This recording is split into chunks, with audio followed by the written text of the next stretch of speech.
Don't take apart your crankset like this anymore. How to remove SRAMDUB crank smoothly. Lebical Dub Crank Static Remover.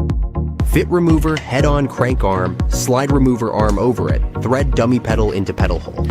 Turn the nut clockwise to push the crank off easily. Finish removal with an 8mm hex wrench. Super simple. Right mga idol, so good day, another tools. So inani nato kapalangga inyong bike. Bagong tools, Levical crank remover. Mga idol, okay, sakit-sakit sa bulsa ni pero sa gilaman, utngan ra. So then wala pa mo kabalo ni mga idol. Pabalon ta mo dito. Oh, kani siya para sa crank. Worth it ako dahil kayo mga idol, no? Mo po dahil mahal. So then crank remover, dub crank. Right, mga idol, good day, another service. So timing kayo, no?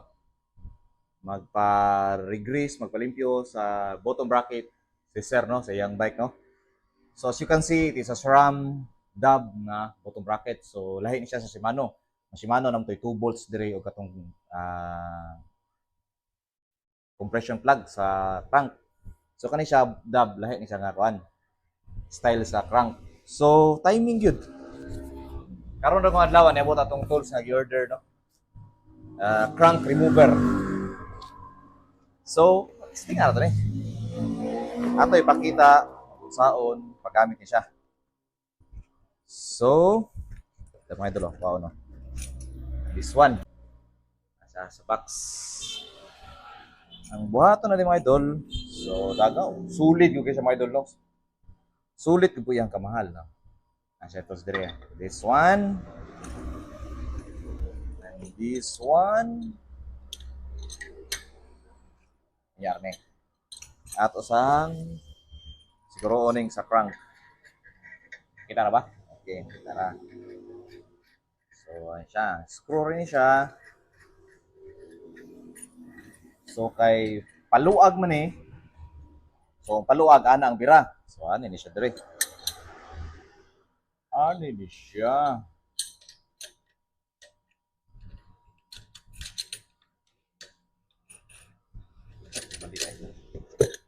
First time ko akong gamit ng idol. So, medyo dagan pa siya mga trial and errors sa paggamit. So, insert this one.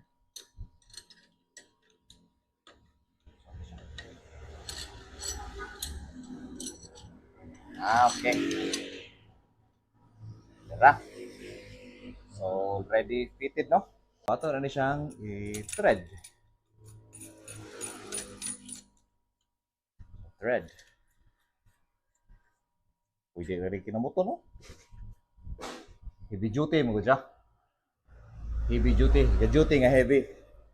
So, ako rin siyang ikinamot. Naan na siya bearing diri sa kwan mo na yung sayon na kay siya tuyukon. Siguro kung matuyok-tuyok, ginaunsa o gahig yun siya naman siya para sa socket wrench or open wrench. Ano? Luwag na. So, di na ko magpangusog umayo. Wala na mga ito. Ang paluson eh. Paluson. So, muna siya nga tools mga idol. Unsa ka importante nga siya tools. Mahalag mahal. And then, finish na ka o 8mm Allen wrench. Finish na. See? Okay. Approve. Nice. So, di na ta ma-worry og mga inyong mga cranks gahi kay paluson, no? Especially mga ilili, mga carbon cranks. Usually, ngani siya style ang yahang pag uninstall. Okay.